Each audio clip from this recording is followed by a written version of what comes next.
So one autoimmune issue is Hashimoto's and thyroid issues. And I believe 9 out of 10 people are walking around with suboptimal thyroid and don't know it because their doctors are not doing a full panel. They're just testing TSH and T4. So they don't know that they are suffering, except for their hair's falling out, their weight is just coming on out of nowhere. They're fatigued, they're depressed, all of these other symptoms, and they're not connecting the dots because the doctor says you're normal.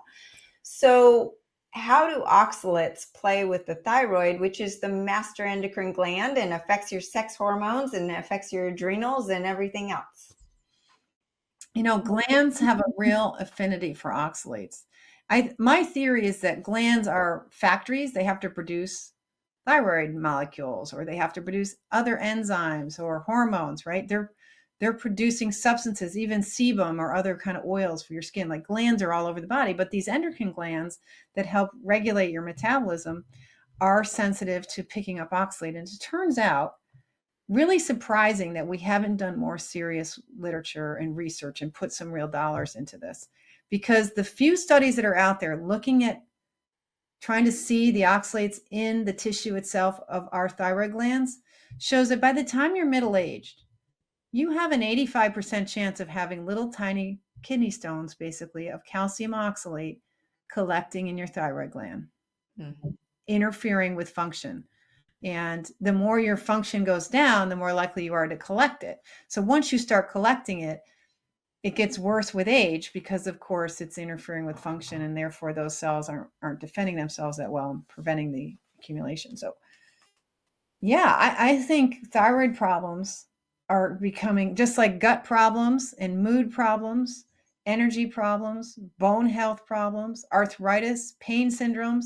These things are not going away. We're getting them at younger ages. I mean, young girls are getting kidney stones now. Digestive problems, mood problems. We have a pain epidemic, and we have a drug addiction epidemic because people are taking drugs to cope with their mood problems or their physical pain. And Yeah. usually they come together. If you're in a lot of physical pain, you're likely to struggle with inflammation that causes mood problems. Well, why are we all getting sicker? We are eating awful, but we're also collecting oxalate from foods we trust, like the peanut butter and the potatoes that are just part of every day for a lot of people. Yeah, and like I mentioned, the spike protein has changed things. So it disrupts the oxalate metabolism, it worsens the histamine response. It Right. also is affecting our sulfur detox pathways. So here we eat the cruciferous vegetables and our turmeric with our spinach and our bananas and our bone broth that are high histamine. And it's like this pile up of these healthy foods that are causing inflammation, gut issues, thyroid issues, brain fog, depression, anxiety, and this is all on top of the stress that we're feeling from the chaotic world we're living in. Um, it's It just, adds up. If one thing is turning on inflammation, and then you have something else that's turning on inflammation, something else turning on inflammation, you're just stuck in loops of the inflammation comes on. It's supposed to be very short and be able to turn off. But you have so many things turning it back on again.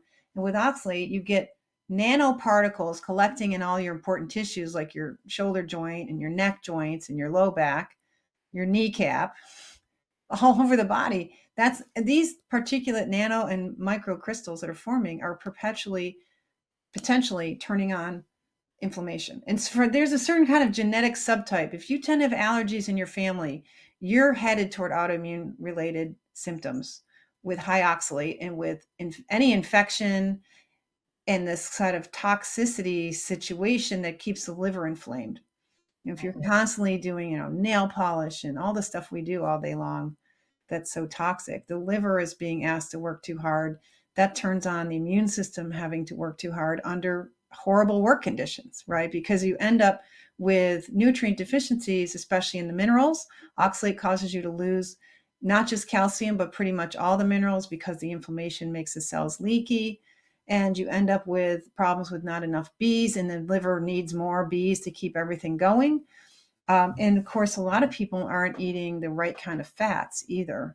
And that's another nutrient that you need for healthy brain, healthy nerves as well.